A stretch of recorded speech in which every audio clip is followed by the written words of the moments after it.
Greetings and welcome. My name is James King, the Executive Director of the New Jersey Catholic Conference, and I'd like to present to you our next series of Town Square videos. October is traditionally Respect Life Month for the Catholic Church, and this month we are focusing on Catholic perspectives of end-of-life care. This will be a two-part video series. The first part will be the pastoral response to end-of-life issues. And the second part will focus more on the impact of physician-assisted suicide as it advances in society. Today, we are honored to have with us a returning guest to our Town Square videos. You probably recognize her if you've seen our previous videos on abortion and pro-life activities throughout New Jersey. I'd like to welcome a good friend, a colleague, Jennifer Ruggiero. And Jennifer, just for people who have not seen your past videos, I'm just going to go over this bio you sent, which is quite intimidating for me to read because it's so impressive. I hope I could someday have a bio almost as equal to this. But Jennifer, you serve as the Secretary for Family and Pastoral Life for the Diocese of Metuchen. You've worked with the Diocese of Metuchen since 1997. Again, I'm just going over some of these highlights here.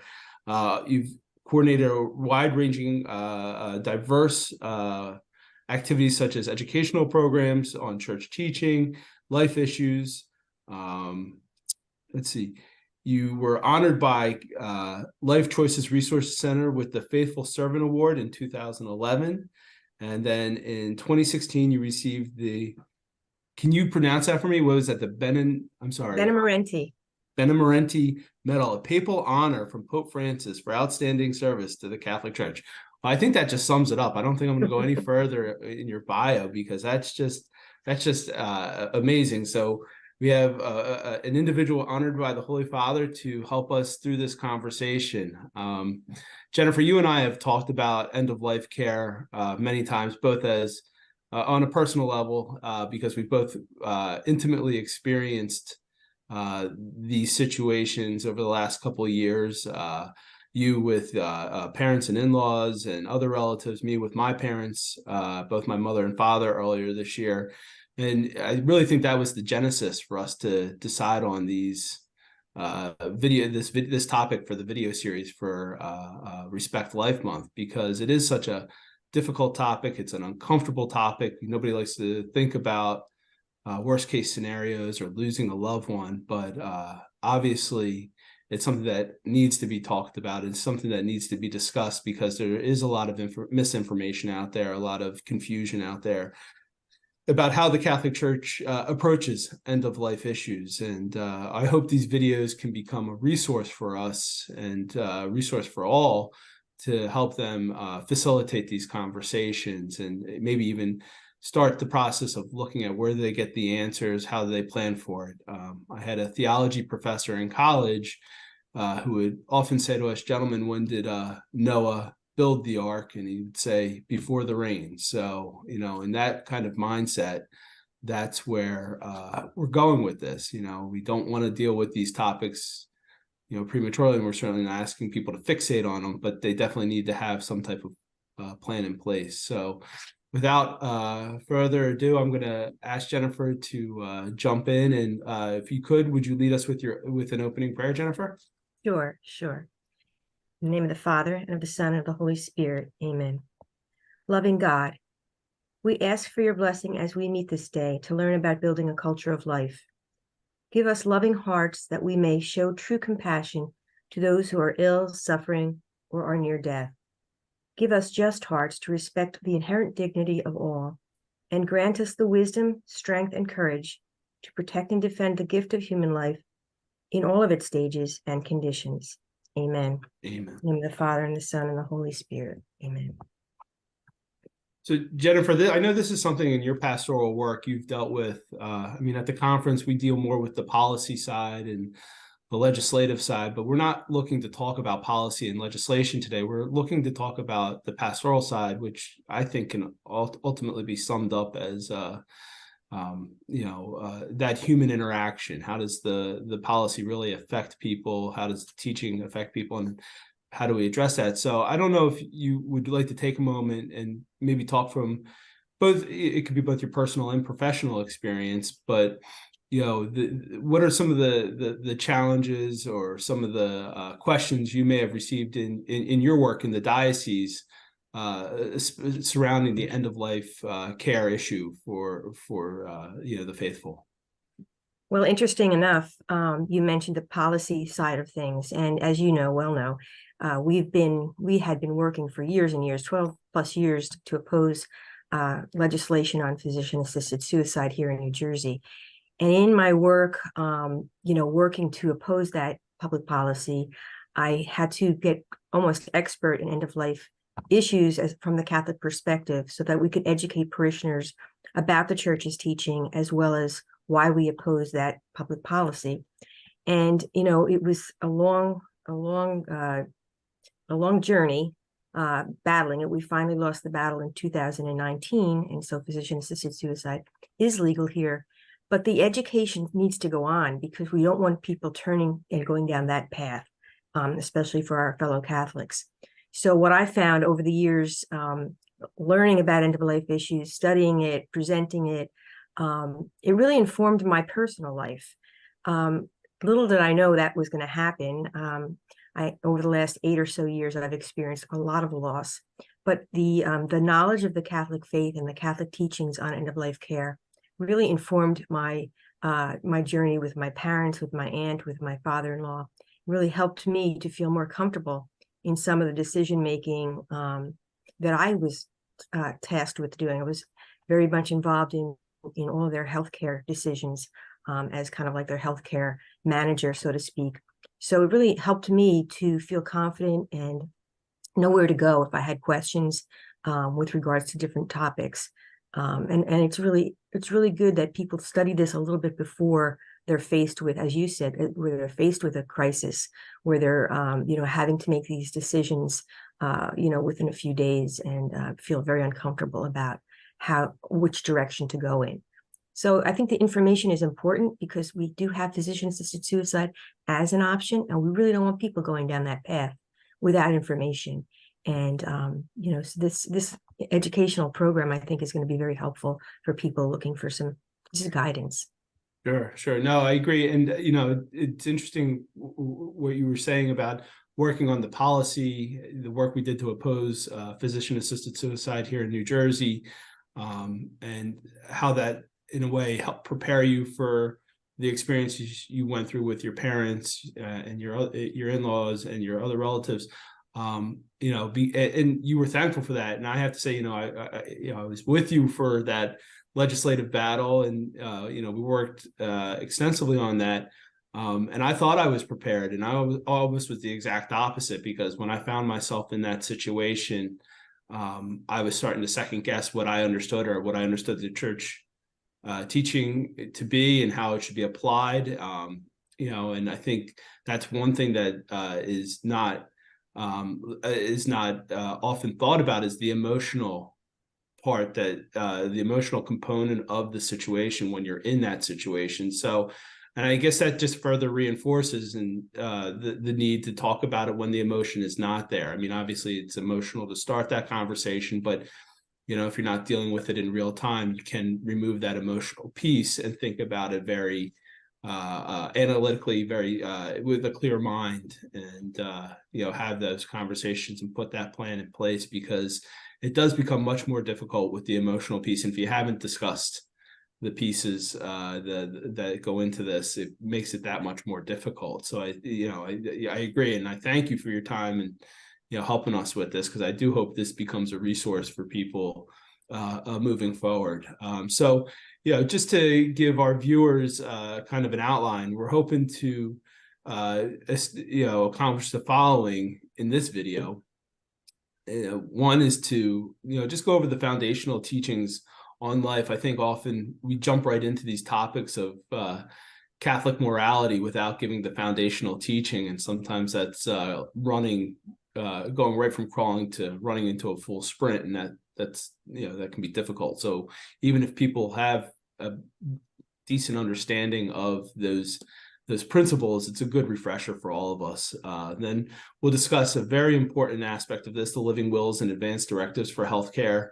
I know we receive a number of questions on them here at the conference throughout the year, people asking for our assistance, and there's some confusion and misconceptions about how they get filled out, when they're valid, when they're not valid. So that I think that'll be helpful. Then, we'll certainly talk about various aspects of care. And this was something, again, that I had to work on for both of my parents, and I had to go back, and Jennifer, you helped me through this, the proportionate and disproportionate care, or ordinary and extraordinary care. And then we'll have a discussion of principle of benefit and burden, and then decision making, and then finally, what we mean by death. What's the true meaning of death with dignity, and what's the Catholic perspective on that? So, moving forward, I guess we'll start. Jennifer, do you want to go ahead and we can go, start with, the overview of the principle of Catholic teaching on life with us? Sure. Sure. So there's several basic principles that we want to discuss today. The first principle is God's dominion and human stewardship. So basically, these are simple concepts, but really worth emphasizing today as we discuss these issues. God is the creator, and human persons owe their creation to God. Human life is a gift, a sacred trust. We're a given, not a gift. Human persons have the right to use the gift of life, but not a right of dominion over life.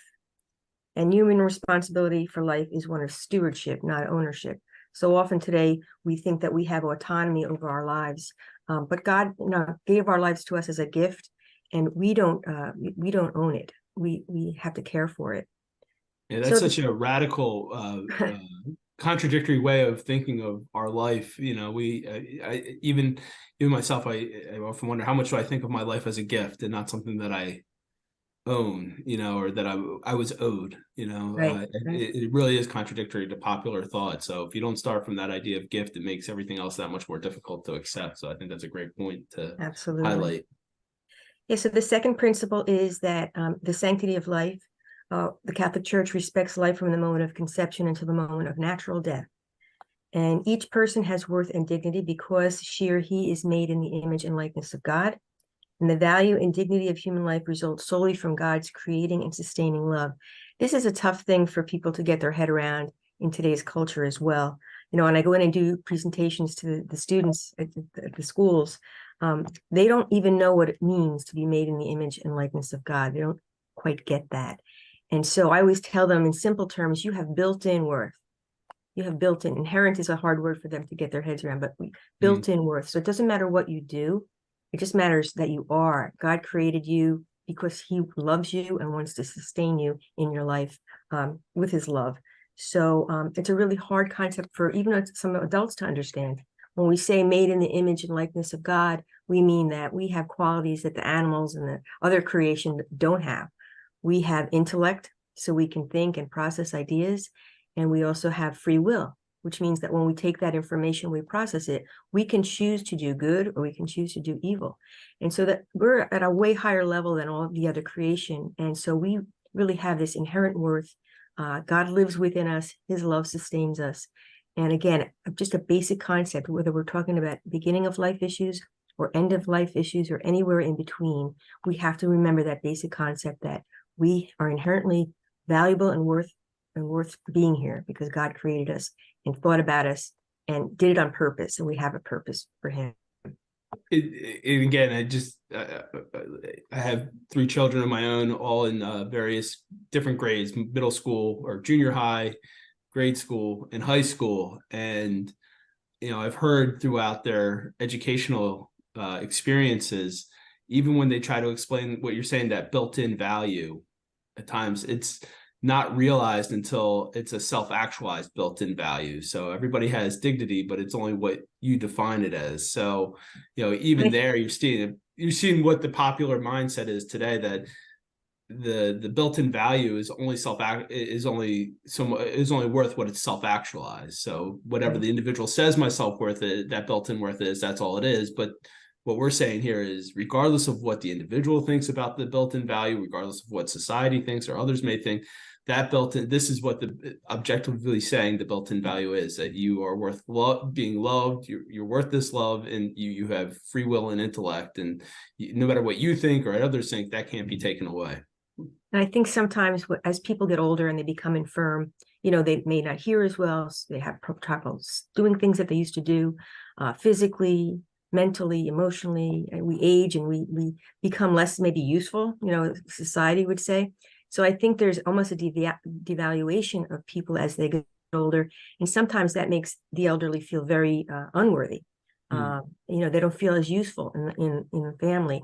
And so again, when I talk to the young people, I always say to them, you have grandparents or great grandparents. What value or what values do they have that help you in your life, and make them focus on the things that are important, like storytelling, or maybe bringing them to church, or passing down the faith, or cooking them cookies, or whatever it is. Some grandparents take care of their grandkids, so help them to focus on the things that are valuable to them, because even if they can't do anything as older people, they might be sick, they might be dying, terminally ill, they still have that inherent built-in value, even if they can't do things that they used to do.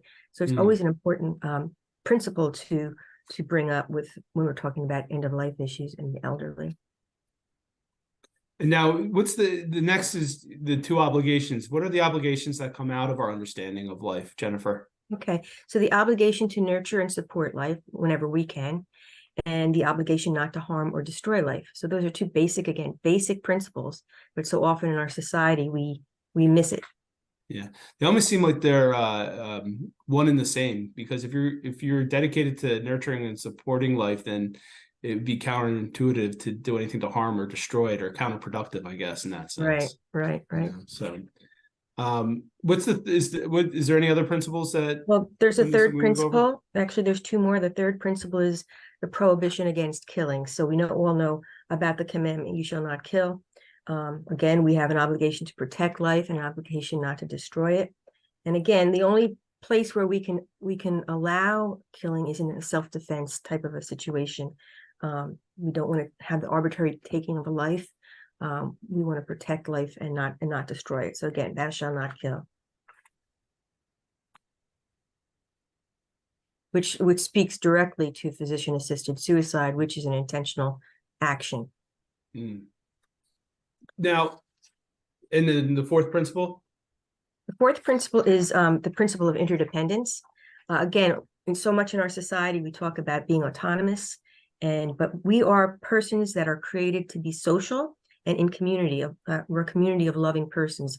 We're not on this earth to just live in a hermitage and just take care of ourselves. We live in community, so all that has to be considered. We're interdependent persons, and no one's freedom is absolute. So even if I want to, end my life, we have to always consider how that is going to impact all those around us, our family members. Other persons' welfare must be taken into consideration. And individual freedom, which is important, but it always has to be balanced with the common good. And we always have to avoid scandal. So just, an example, if someone wants to end their life using physician-assisted suicide, one of the things that we argued when we were opposing this public policy was that when you start allowing that, because in the end, it saves money for the insurance companies, you're actually taking away maybe the right of someone that wants end-of-life care and wants to live on. And so their care may be denied because it's much more expedient, much more cost-effective to give someone the means to end their life. Right. So again, that's an example of how individual freedom has to be balanced with the common good. And so it's just really important that we live in community and we are dependent on each other. Right. And I think that's one area too that people really need to take some time to reflect upon and think about, because often, and we find this with a number of legislative battles, I think often you hear this kind of this term misused from people who do support physician-assisted suicide. They turn it into saying, well, they're doing this as an act of love for their relatives, so their relatives don't have to see them suffer. And again, it's kind of radical for the Catholics to say, well, it's denying your relatives an opportunity to serve you, to love you, to journey with you during that time. Absolutely. Yeah. Would you agree with that? Absolutely. Yes. It is.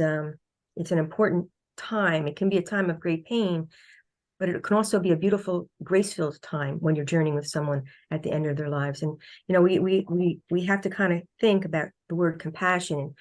Saint Pope John Paul II always spoke about how compassion is suffering with another. It's not ending the life of the person that you can't stand seeing suffer. When we talk about quality of life and suffering, we have to think about true compassion means to suffer with, and it's not easy, but that period of time can be so filled with graces and so beautiful and peaceful. Jennifer, I think that was a good overview of the principles of Catholic teaching on the dignity and sanctity of life. I think one area before we move forward that we should talk about is death and dying, and that distinction between allowing someone to die. I mean, often you hear the phrase "let nature take its course," and actively killing. I think there's a fine line there, and that can often get confused, especially in those emotional situations. And again, I'll share, as I was going through these experiences with my own parents, my mother who was in the end stages of her battle with cancer, and my father just dealing with his own medical issues. It was tough with the medical personnel. I'm sure they were doing the best they could, but to get the answers that would help me make that distinction. And again, I don't know, somebody told me after the fact, when you ask the questions so you can make that distinction and make the right choices, the goal of the medical team is to almost give you, like, they don't want to give up, in the sense of, like, that's their job, is to keep trying to find solutions. And it's a difficult job. I just felt like when I asked the question, they were very hands off. They were, to some of the answers. It was like, well, it could be this or it could be that. And, I'll be the first one to say that I knew very early on I was never going to go into the medical profession based on my science grades in high school. So, when you give me those range of options in the medical terminology, it just made it that much harder to make the distinction. And again, it goes back to the fact that I was so thankful I had a great support system around me that I could call, and smarter people than myself to talk to and bounce off what I was hearing, so I could make the proper choices. But I think we should spend some time on that, because that often is a very hard thing to distinguish, and sometimes can be confused in that process. So would you like to walk us through that? Sure. So there's just a distinction that needs to be made. Killing is any intentional action or omission that brings about the death of another, but allowing to die is withholding or withdrawing futile or overburdensome treatment. So there's a distinction there. One is an intentional action, and there's an intent to end the life of someone, and the other is to let nature take its course. Sometimes we have situations, and I can give some examples myself, where our actions are futile. Like, I have found that sometimes doctors don't give you the answers that you're looking for, because they want to solve the problem, and they know that they can't. Which is a very I mean, again, we're not criticizing that. That's a very honorable mindset to have. That's what you want doctors who want to solve the problem and who want to be aggressive going after that. So I'll give you a real life example. My aunt, 89 years old, very robust life. She was, just a vital person until, one day in January, she called me up and she said her doctor said, go right to the hospital. We did blood work. Turns out she had stage 4 cancer in numerous parts of her body. 89 years old, and when she came out of the hospital after her biopsy, she was actually yellow. She was so jaundiced. And the doctor said, she's not a candidate for surgery. She's not a candidate for radiation or chemo because of her age and the fact that the cancer was throughout her body. But there was a possibility that she might be a candidate for immunotherapy. So we were looking down that road, and she was starting to fail physically at that point. She was always robust. She was, very active. She was reading 3 books a week. Her mind was clear. But I could see she was failing. So I tried to talk to both her cancer doctor and her gastroenterologist, and tried to get them to do a little bit of weighing the pluses and minuses of doing a procedure that they were suggesting. Like, how long is this going to help her? What are the risks? What are the burdens? She's 89. She's got cancer all over. is this going to extend her life by 3 months or 3 years or 3 days? And the doctors really struggled with giving me any kind of an answer. Finally, I said to the gastroenterologist, I said, what would you do if it was your aunt? And he says, well, it's up to her. It's really got to be up to her. Because again, she was very clear-minded, and she wanted to live. She wanted to try that last procedure. And, I tried to explain the pluses and minuses, benefits and burdens, which we'll talk about in a few minutes. But she really wanted to try it. And after the procedure that they did, she only lasted 15 days. Wow. So it's a lot of difficult, decisions to be made. But in this case, she was so clear-minded that even though I tried to get counsel from the doctors, she was very determined to have this procedure.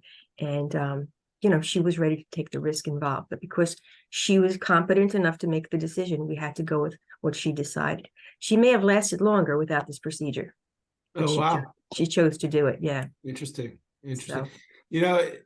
What I found interesting about your story is when I was thinking about with my father, the last week of his life, we had taken him to the hospital, or I had taken him to the hospital, and he was having some type of infection. They discovered that because of his diabetes, it had created a wound on his leg that had gotten infected, and the antibiotics they had tried to treat it with over time did not work or were not effective. So it came down to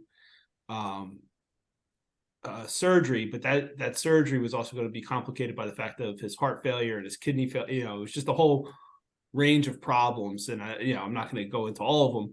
But I remember standing in his room with the surgeon, because what they wanted to do in terms of trying to treat the infection on his leg, that would hopefully allow them to start treating the heart failure and the kidney failure and all that. It was this multi-step process, and it really put you back in awe of how complex the human body and our physiology and our is as a human person. I mean, just to look at medicine from a macro level. But when they started talking about the surgery, and I was like, well, is this really, they were describing how aggressive it was going to be, and how much time it would take. And the surgeon said, even after I do this initial surgery, it might take 10 other surgeries, and we might even have to take your father's leg, and I'm not sure he would survive anesthesia. And at that point, I'm still like, I don't know what to do. And I was explaining, he asked, if I was Catholic and everything. I said yes. And he never identified himself as Catholic, but he said, listen, this is everything going on with your father. We can make him comfortable. The surgery, though, we can't guarantee is going to, it's going to be a lot of, risk for something we can't even say will have any reward on him. This is, and he almost took that. I was very fortunate that he took that perspective with me, because that kind of reset my mind and brought me back down to that idea of what is extreme, what is proportionate, what is letting nature take its course. I think if they were more, I think if they were more confident that surgery would have, helped facilitate the treatment of other issues and not be a hindrance to it or exasperate it, we probably would have gone in that direction. So I think one of the big misconceptions of what the church teaches on end-of-life care is, I think people think that we have to have every single machine and every single tube and every single procedure done at the end of life. We need to preserve it beyond, any other consideration. I think that's a misconception that people have. It's okay to decline a treatment, or to say it's something that I feel too burdensome. We're going to talk about this a little bit more. It's okay. It's okay to say, no, I don't want that. I had a dear friend who had cancer, and he went through a lot of treatment, like 3 years of chemo, and they started with the radiation, and he did maybe 3 rounds of the radiation. And he said, you know what? I don't want this anymore. It's too hard. And so he ended up going on hospice, palliative care and hospice. And, he didn't want to go through that grueling radiation treatment. So he decided against it. And that was perfectly okay, because it was too hard for him, So, I do think that's important for people to understand. And, just talking about talking about that, I think it's important for us to say now as we move forward, because we are asking people to give consideration to have some of these discussions before they get into the situation, is that also to understand and be patient with yourselves as you have these conversations, because you're not going to know every scenario. I mean, what I went through with my parents, we had talked about DNRs and living wills with my parents, but those were, if they had a heart attack and I was in the emergency room, did they want to be resuscitated? Did they want to be put on some type of, that was like a critical incident type thing. This was never dealt with any type of long-term terminal illness. What's the long stage plan? So, with that being said, I think people also have to go into this understanding you're not going to be able to plan out for every possible scenario because there's just too many out there, and that's okay,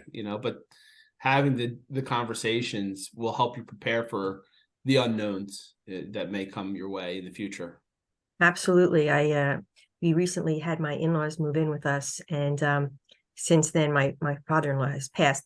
They moved in because of his declining health. But now it's actually sparked in me the need to talk to my own kids about, God forbid, something happened to my husband or I, who would be the caretaker? Who would I move in with, or my husband move in with? Because, so often we don't have those conversations, and then there's a crisis. And then you're like, now what do we do? But because of my life's journey, I feel like, okay, I can feel pretty comfortable saying to my sons or my daughter, is there room in your house for me or dad? It's Right. important. I mean, even those general conversations, just to even just broach the subject is sometimes important. It gets people thinking, Yeah, no, it absolutely does. I mean, my wife and I, after going through this with my parents, my wife and I are already in the process of saying, okay, let's look at long-term care insurance, something like that. Not that something that a product that not many people know of. Everybody knows life Right. insurance, but what do you do if you need to go into a facility? You don't want to be, tied, to a certain place because of financial means. You can purchase that insurance, and the earlier you go into purchase it, the cheaper it is. I mean, I was looking at it initially, and I think it's the cost of a couple cups of coffee a month, for right now. And that's a small price to pay for the peace of mind that you can give your loved ones. And and it also touches on what you talked about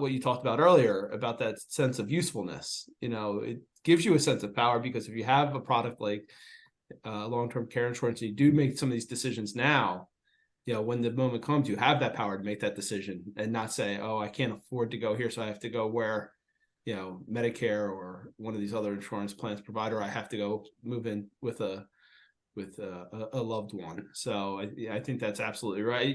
That's, in a small way, that's kind of the way, the Lord makes crooked lines straight. He gives us these experiences so we can learn from them and use that intellect to help in future situations. So Jennifer, I know we've been talking about the making these plans, and I think one of the questions that come up, and it came up, I know, with my mother, about what was proportional care, what was disproportionate care.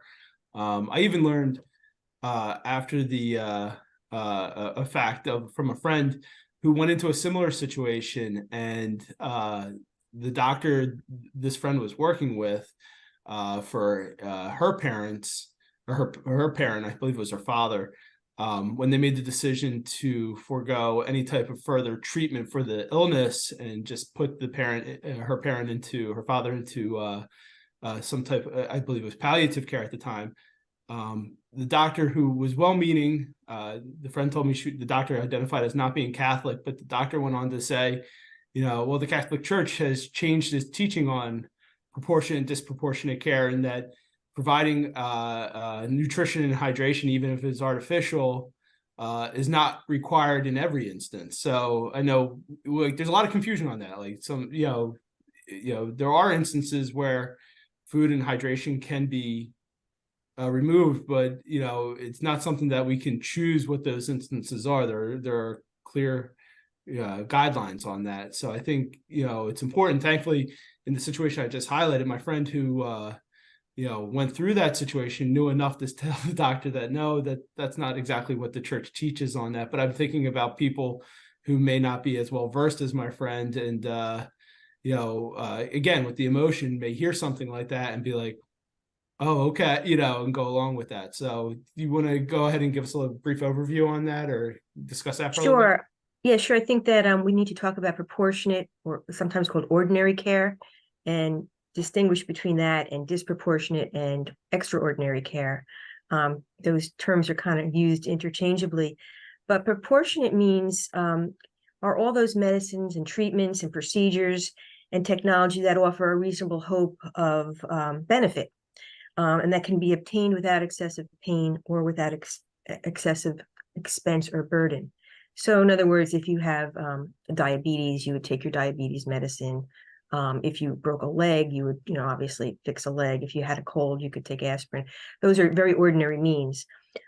Disproportionate or extraordinary means are those medicines, treatments, procedures, technology that may not offer considerable benefit or hope, and that cannot be obtained without excessive pain, expense, or burden.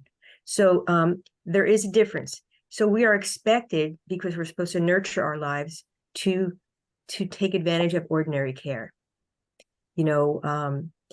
Ordinary things today may be different than they were 50 years ago because expenses are different. Technology has, improved. But extraordinary things are things that we can take advantage of, but we don't have a moral obligation to do so. So, for example, my mom had cancer. She was diagnosed at 72. She went through about 4 or 5 years of chemo. She turned out being a very good candidate for some experimental cancer treatments. And so she really wanted to live. She was young. She was vibrant. She wanted to see her grandkids get married. She wanted to see her great grandkids born. She had a lot of milestones that she wanted to get to. So she ended up doing this experimental treatment, and that lasted maybe 4.5 years. And then finally, it just seemed like nothing would work anymore.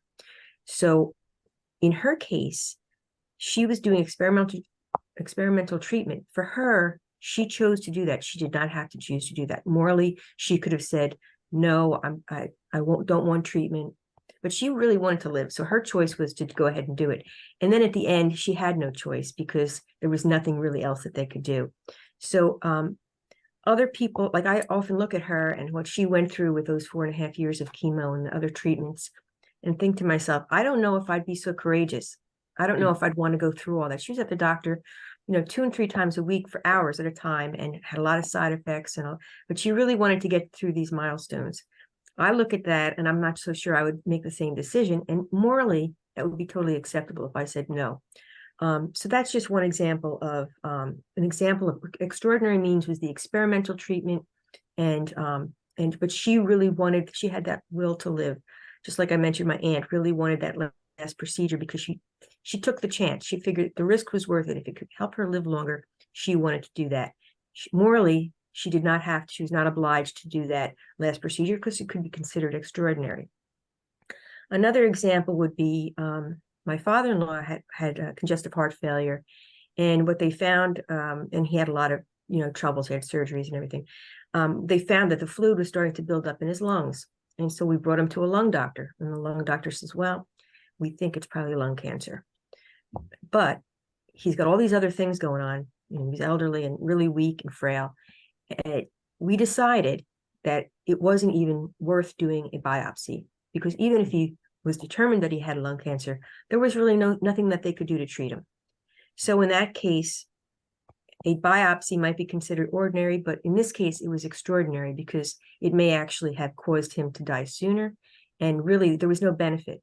There was really no benefit to doing the procedure. So we decided not to do that. So those are just 2 examples of how, how to kind of come to these conclusions. Like, is it going to benefit the person, or is it going to, make extra burden for the person, or not give any benefit at all? So it's a tightrope sometimes, but it's something that we really have to consider. Yeah, and again, I think this just because this is very, I want to say it's on the surface, it's understand. I guess it's understand. You can understand it easy. It's digestible. I can see the distinction between the two, but this is complex. Especially trying to figure out when procedure, because it's almost like an ordinary procedure, depending on the context and circumstances. can become an extraordinary procedure Absolutely. at some And point. and that's the really important thing, is that what's burdensome to you may not be burdensome to me. It's right, very individual. It's very case by case. And again, sometimes the doctors can be very helpful with this. Like when I talked about my father-in-law, the lung doctor was excellent. She said, he's got all these other things going on. If we go in there and do a biopsy, it might actually speed up his decline. And really, if we do this, what knowledge are we gaining? right. There's really nothing that's going to be helpful. So it is complex and it is scary, especially if you're not a medical person, but you have to know the questions to ask.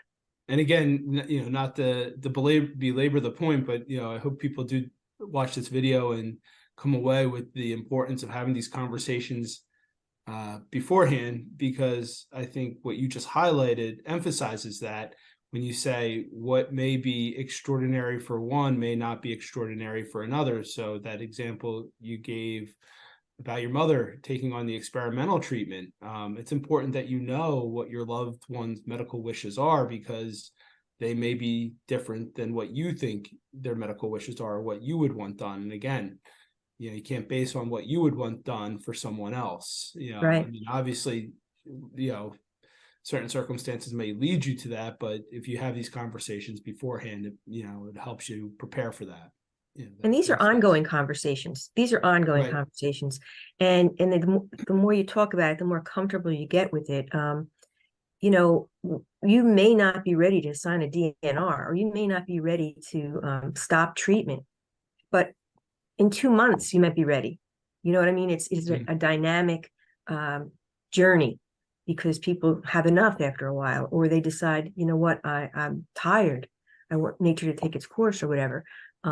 So it's an ongoing conversation, and it's good to start kind of just talking about these things early. And some of it can just be based on the journey that you've gone through yourself. Like both of us have had loss, and so it's kind of easy to kind of talk to other loved ones about these situations, because we've gone through it, and so it's just important ongoing conversations. And again, proportionate. We're required to be good stewards of our lives, and so we should try to nurture it as best we can.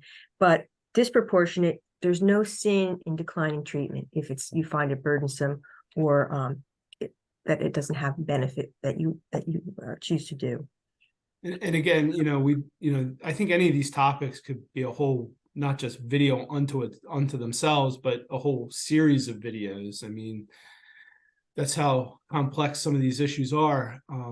I think one of the important things to highlight, and it's something I learned going through the process with my parents, is that I think when we talk about end-of-life care, we often get focused on the extremes. It's either we have to give everything or we give nothing, in terms of care. And we're locked into that. I think what people have to understand, and you brought this up, Jennifer, about ongoing conversations. I think not only do you have to review and have these conversations as life occurs or different life events come up, you have to understand that they can be changed in the moment. And that was something I learned when we decided to move to palliative care, which is different than hospice. Again, we're not, we could do a whole series of videos on palliative care and hospice, but people should definitely look into, we'll touch on it briefly, but people should definitely do more research on it. But, palliative care would treat and, provide that ordinary care for your loved one, for yourself. But one thing that was always reemphasized to me is people come out of palliative care, people come out of hospice, circumstances change. So, while you may be in a moment where everything seems definitive, you also have to be prepared that you can change your mind on these things. Is that, I mean, am I correct on that, Jennifer? Yeah, absolutely. Like I said, it's case by case, and it's you decide the benefits and the burdens based on your own physical, emotional, mental, and spiritual health at the time of the decision. So again, you could just be so stressed out about a treatment that you start it, and then you're like, no, I just can't continue this, and it's okay to stop. It really is. And there's just so many different things to weigh when you're making these decisions, and that's why it's important to have your loved one involved in those, making those decisions with you. But in so many cases, and we'll talk about advanced directives for healthcare, the patient becomes incompetent to make those decisions. and someone else is making those decisions. That's why the conversations are important, because today you might be thinking straight and tomorrow something happens and you can't competently make those decisions yourself. So Jennifer, I think we've gotten to a point where you've presented a good foundational background on life, and then talking about end of care from the Catholic perspective. But I think we need to get into we've talked about preparation. So I think we need to get into giving people, kind of concrete next steps of what they can do right now. If they're so motivated after watching this video, what can they do right now? How can they start this process? I obviously think, there's a number of steps, but one of the easiest things, I think there's often a misconception about it. One of the easiest things people can do is begin the process of filling out a living will or advanced directive for healthcare, because then you don't have to think about the topics. They kind of are presented there, and you can start facilitating the conversations based on what those documents outline. And obviously, if anybody is looking for a form, the New Jersey Catholic Conference website has them up there for their free downloadable with instructions. But do you want to just kind of give more of detail on those in case someone's not as familiar with those forms? Sure. So Advanced Directive for Healthcare or Living Will is an actual written document which gives you some opportunity to say what your end of care wishes would be. It's pretty simple, and what you don't want to do is try to list all the different scenarios. As Jim mentioned before, it's impossible to list all the different things that could happen. The example that I always give is, oftentimes people will put in their living will, I don't want to be put on a ventilator. And that's a blanket statement. But for instance, say you were to have a car accident and you have some kind of trauma and crisis, you need to be on a ventilator for a week to speed up the recovery of your body. And then the ventilator comes out and you're not hooked up to a machine for the rest of your life. It's an interim, treatment to get you through the healing process. And if you had that in your living will, your advanced directives, you're kind of like cutting off your nose to spite your face. So you don't want to list all those things. You want to have the better alternative would be to designate a healthcare proxy, which is someone that can make decisions in the event that you are unable to make decisions. And that person is someone that you have ongoing conversations with, so they know what your wants and desires are should you have a crisis. So in that document, you have the opportunity to check boxes and indicate what you prefer should you be in these scenarios, but also designating someone that could speak for you. Now, if you just have a piece of paper that has, different things checked off or different scenarios listed, a doctor can either look at that or stick it in his drawer. But if you have someone that's advocating on your behalf, and as we know, the healthcare system today, you really need to have an advocate. You have someone that's running after the doctor saying, no, mom wanted this or dad wanted that. They're much more likely to follow those directives.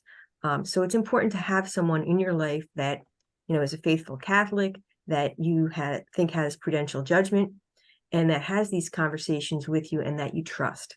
So those are the advantages to having the directives and a healthcare proxy. So Jennifer, one of the questions we get about the living will or advanced directive we've gotten in the past is, do you need an attorney to help you fill this form out, or do you need to have it notarized for it to be held valid for a hospital or a doctor or a medical professional to legally recognize the document as your wishes? Again, here at the conference, we're not authorized to help people fill this form out or give any guidance on it. We provide it.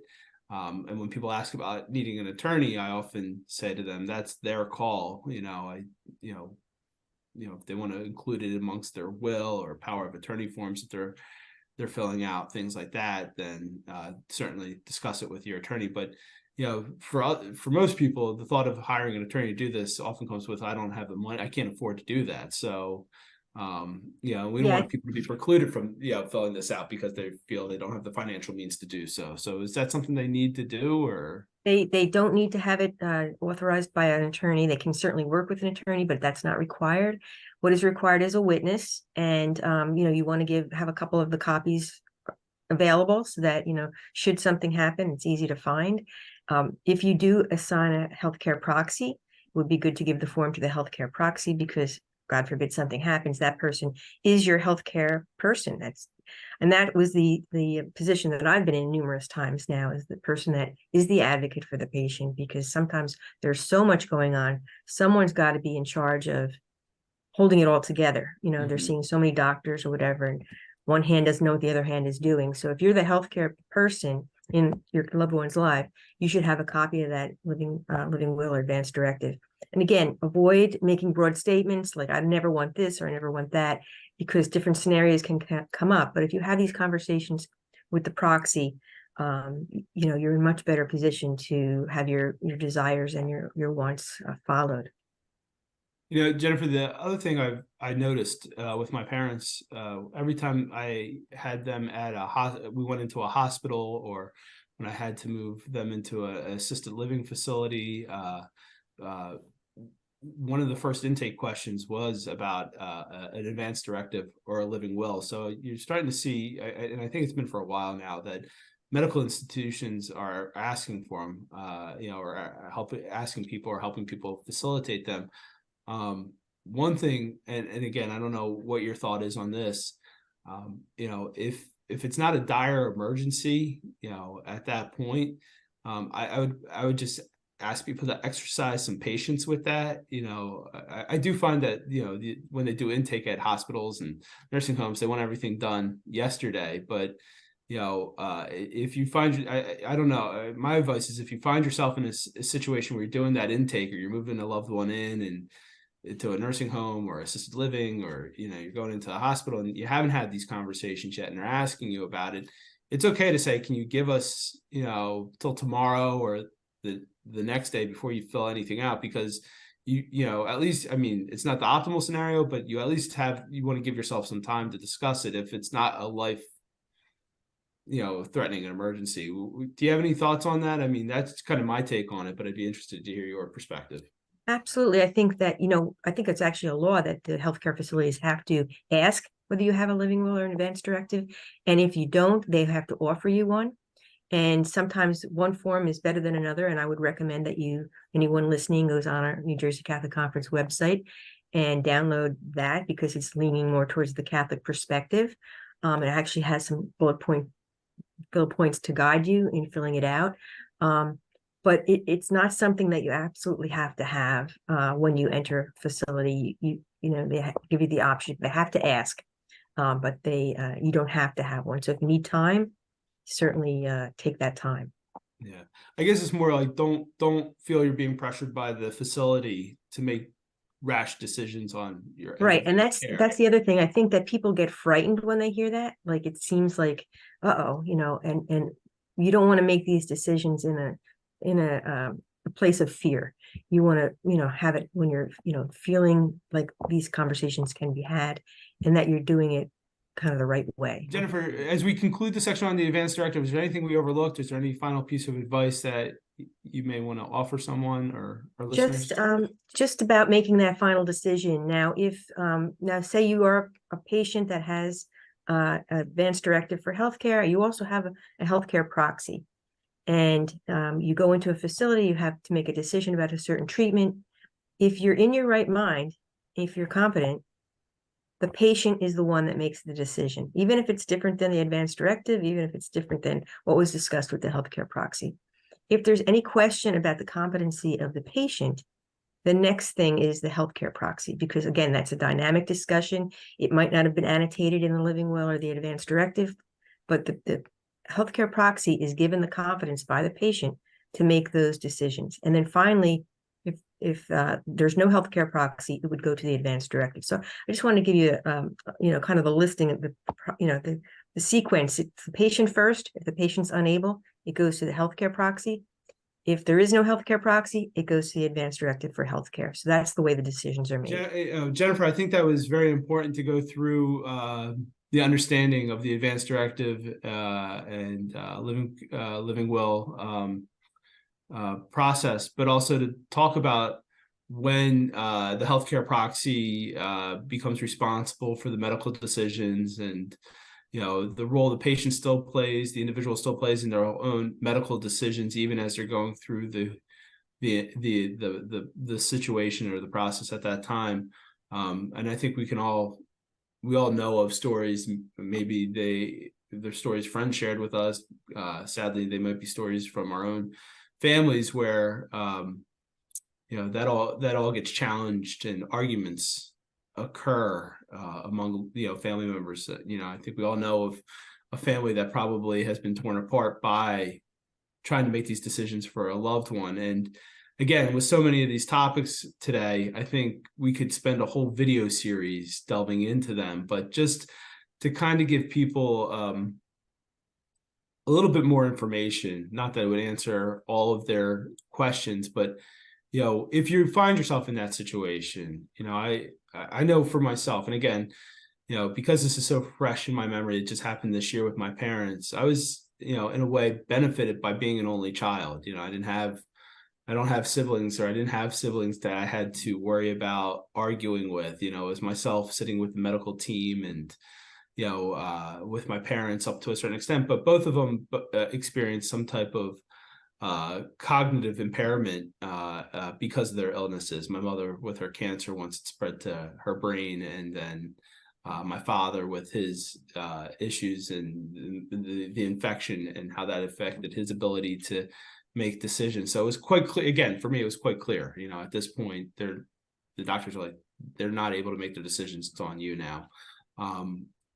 But not everybody has that type of situation play out for them, and so I don't know, is there something that you can offer just as a brief guidance to say, here's what you would do, here's how you start that process? I guess is what I'm asking. Yeah, I think that in some cases it's very clear, like if there's a mental decline happening, whether it be dementia or just something because of the treatment. In other cases, it's not so clear. So that's where you really have to lean on the medical profession to give you some help. One thing that's very important, I think, is sometimes someone can be in mental decline, and the average stranger walking up to them would not have no idea that the person isn't in their right mind, because they seem to make sense. It's important that whoever is closest to the patient, that is with the patient the most, has an important role to weigh in on that. Because again, a doctor coming in and meeting a patient for the first time, and I say, hey, seems fine to me. He knows the president, he knows what day of the week it is, he knows all these things.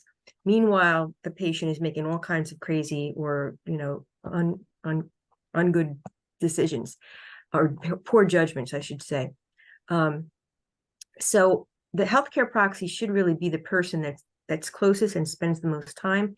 And that person has the responsibility, because when the patient was completely fine, that was when this person was designated to be in charge.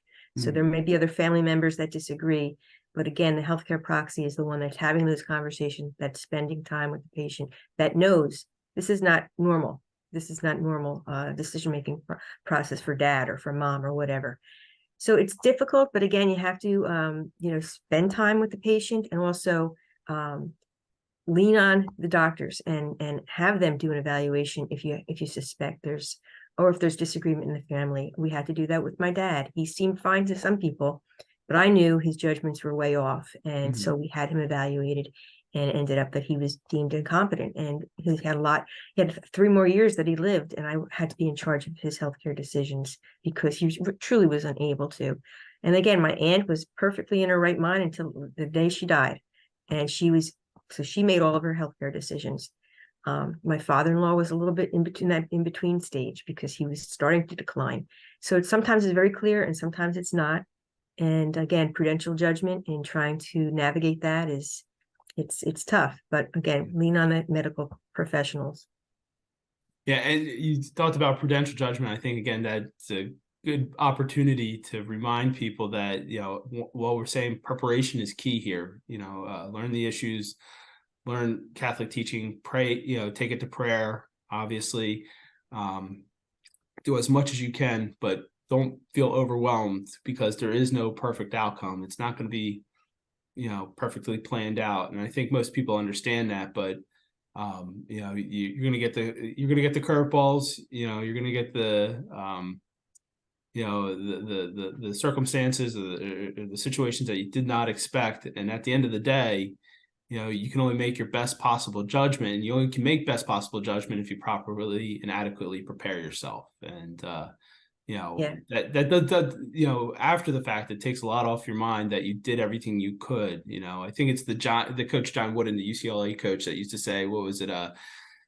Was a failure to prepare is preparing to fail. That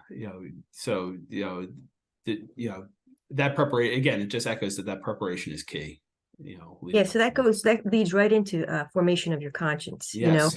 So often I get questions from people. I don't know if I made the right decision for mom, or I don't know if I'm not sure about this decision. But it's after the fact, and they have self-doubt and worry that they did something that isn't aligned with church teaching. So it's really important to form your consciences. And what I mean by that is, if you have a loved one that's in decline or in some kind of treatment, gather the facts, talk to as many people as you can, talk to the doctors, talk to the nurses, talk to the social workers, gather the facts, and then reflect on the Catholic teaching that we've been discussing today, the fundamental principles, the sanctity of life, the obligation to nurture it and not to destroy it.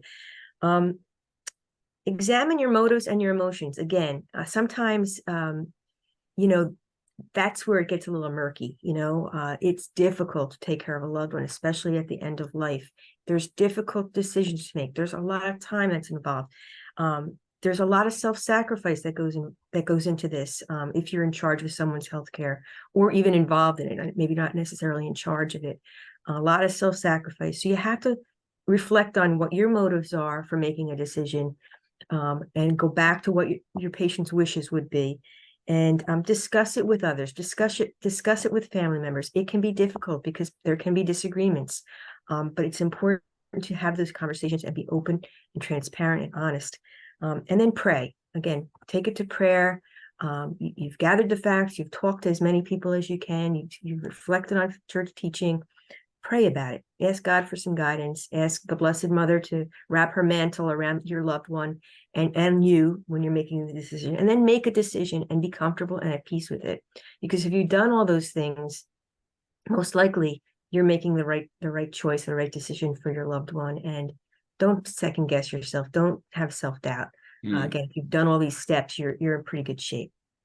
Yeah, no, and I like that you brought up about the being cognizant of your own emotional and mental state of mind. Again, going back to my parents, especially with my mother, I was caring for her for almost 3 years, and when it got towards the end there, the what crept into my mind was just the relief of not having to get more phone calls or drive to more doctor's appointments. And I had to take a step back and talk with my wife and talk with some friends just to say, am I making this because I want my life to be easy? Am I making this decision because I want my life to be easier?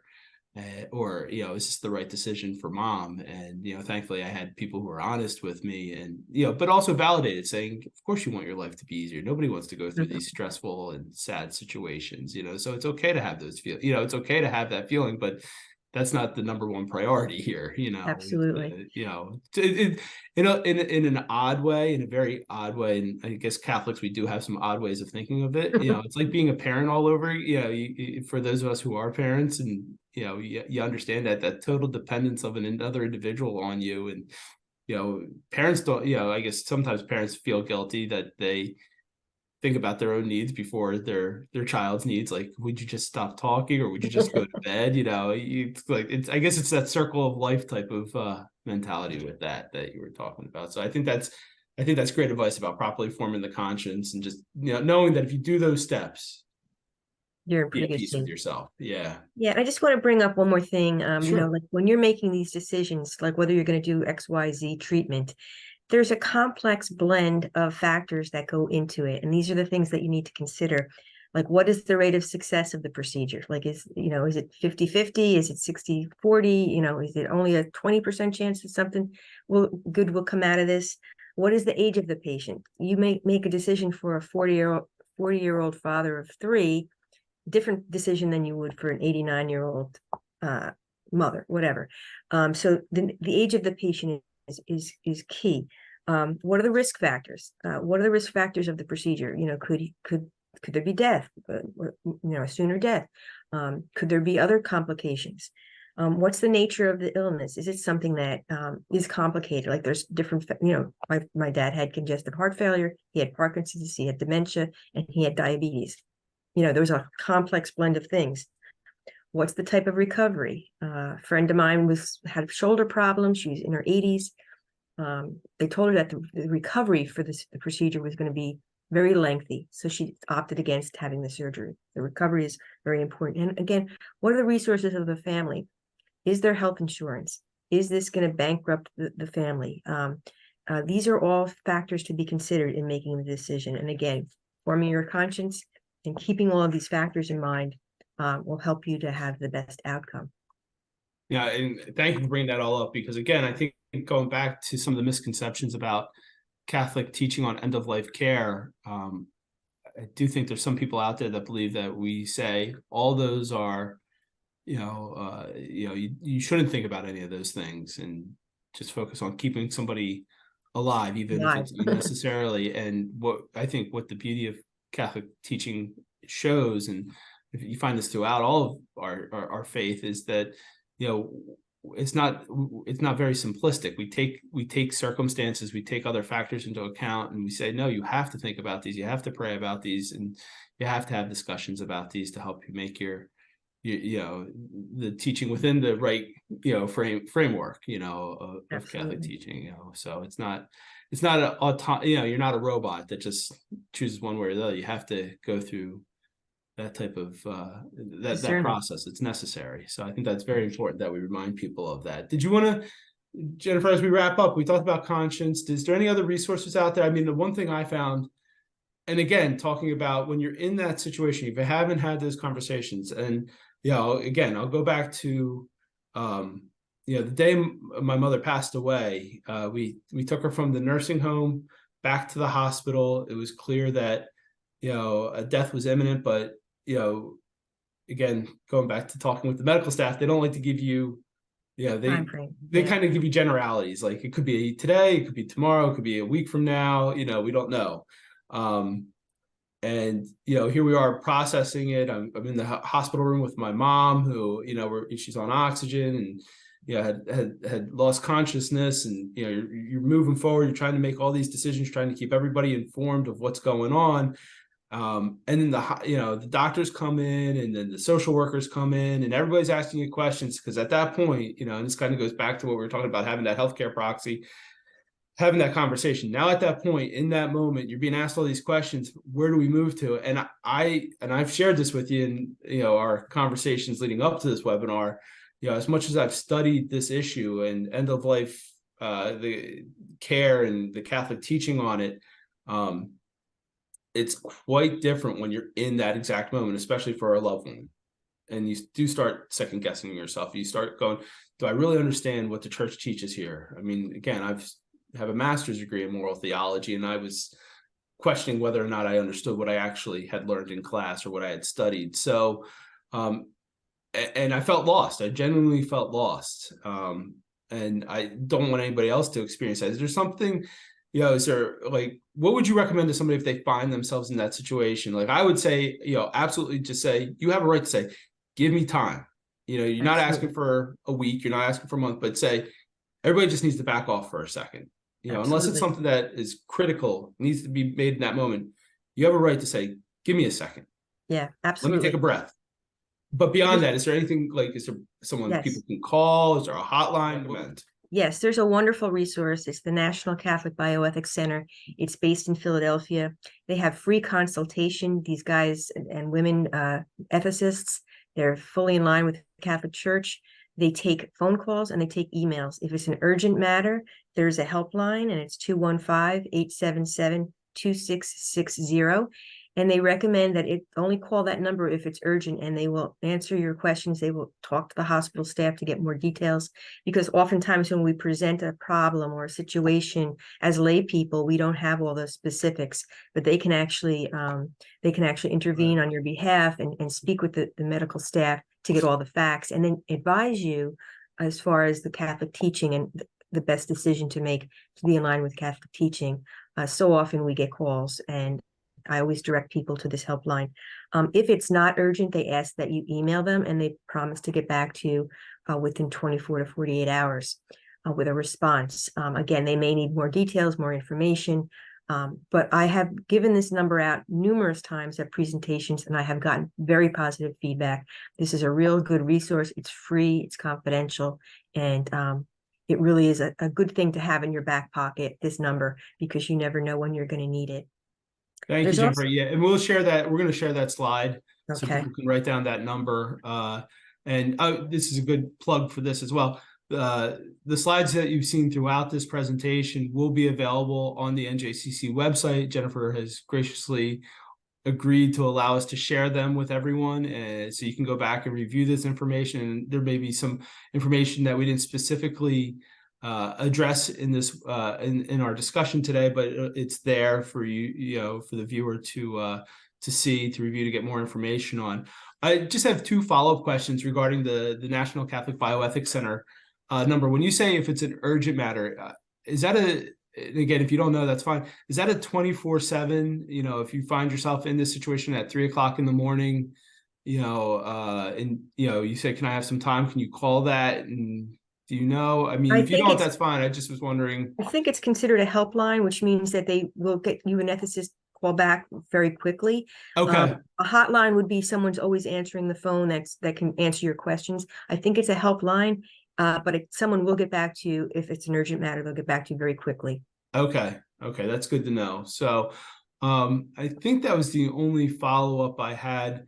And again, they can help you fill out your advance directive. Like, you can call them and email them. So again, it just reiterates the point that preparation is key in this. Yeah. Okay. All right. Jennifer, unless there's something that we've missed that you want to talk about in terms of leading up to this, I do want to talk for a second, because I think it's a very powerful part of this.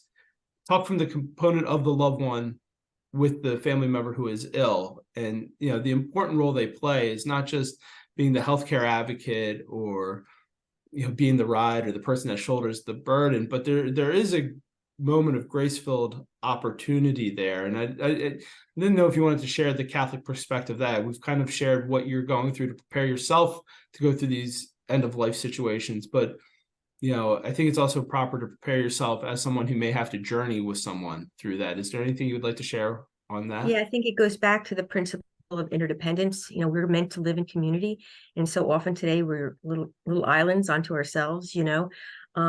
Again, Pope John Paul II talked about compassion, and compassion means to journey with your loved one that's suffering or at the end of life's stage. Again, the end of life can be sacred, a sacred time, and a time of growth and preparation for the eternal life. So it's so important to have presence with your loved one who's at this stage. So often we're so busy doing and taking care of things that we forget just to sit with the person, pray with the person, talk to the person, share memories. All of that can improve a person's quality of life at this stage. When there's doubt about what's next, there's confusion, there's fear around dying. If you are present with someone, that's probably the best gift you can give them during this time. There's a wonderful book that a friend of mine gave me when my mom was dying of cancer. It's called Midwife for the Soul, and it compares the process of dying to the process of giving birth. It's like a journey into life and a journey out of life. And it truly is a process. And this woman that wrote the book is a Catholic hospice nurse, and she talks about the spirituality of dying, how to sit with someone, how to pray with someone, and what to look for during that final stage, as far as physically and and mentally and emotionally. And it really was a gift to me. I've actually bought this book in bulk, and I hand them out to people that I know are in this situation, because it was such a gift for me to really reflect on the real importance of being present to that person that's facing life's end. And it can be a real gift to look through. It's just one final sharing of, from my own experience. You're absolutely right. I know for a couple of years prior to my parents becoming ill, one of the things I struggled with as an only child was the thought of losing my parents, and had a lot of conversations with God on that in my prayer life about how that would affect me, and not looking forward to that. And the opportunity I had over the last few months, to be with my parents, while it was difficult and extremely sad, I never felt closer to my Catholic faith than I did going through those moments. I mean, again, that's why I call them opportunities of grace. So, I think what you just said is absolutely important, that ministry of presence.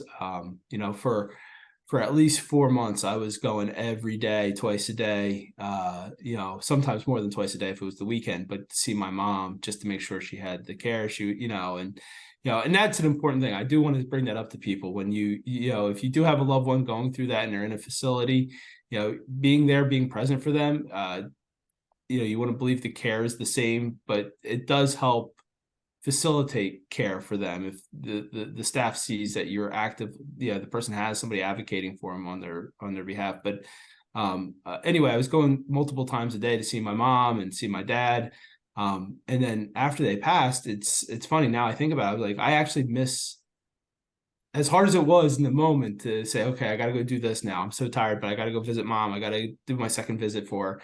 I miss those opportunities because they were grace-filled, even with my mom and her cognitive state being impaired at times, and some of the things she was saying she was seeing that weren't clearly there.